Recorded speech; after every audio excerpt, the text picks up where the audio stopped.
Let's talk now about the Shang system. And it is a sort of, there is a system to Shang and how it works.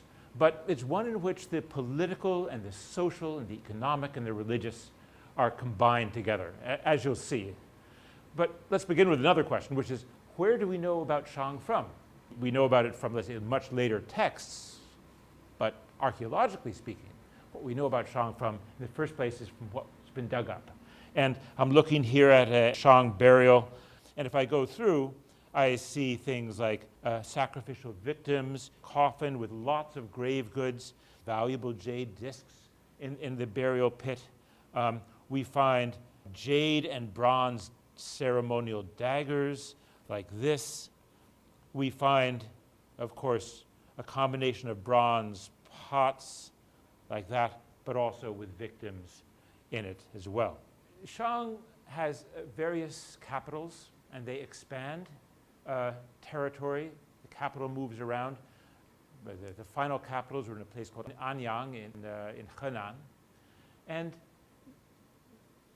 our understanding of how Shang conquers and spreads its territory is a bit hazy, but it seems to be something like this, and perhaps too influenced by what happened later, where we know much more. The royal lineage would hive off units. It would separate, segment out. So the units would be sent out and sent into the country where they'd establish their own capital. They'd go perhaps with slaves. They'd conquer territory. They'd take resources in.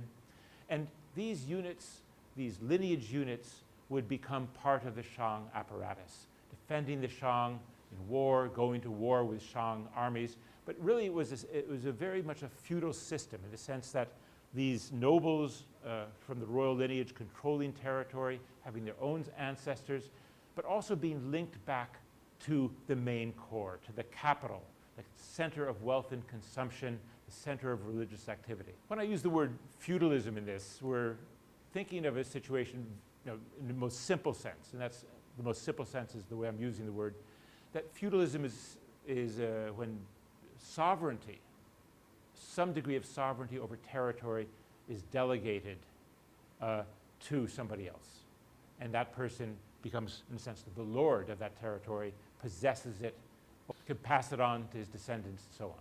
But let's come back to this question of how did Shang keep connections to its relatives? How did the relatives keep connections to the Shang king? And the answer is that they performed certain kinds of ceremonies. When lineage units were sent out, they would be given very often sets of vessels that they would take with them. And when they were buried, those vessels very often would be buried with them as well. So the kinship ties were supported actually by a material culture in which one of the most important elements were bronzes. And the bronze vessels from Shang are certainly one of its greatest artistic creations, but also one of its great political creations and religious and economic creations as well. Let me show you what I mean.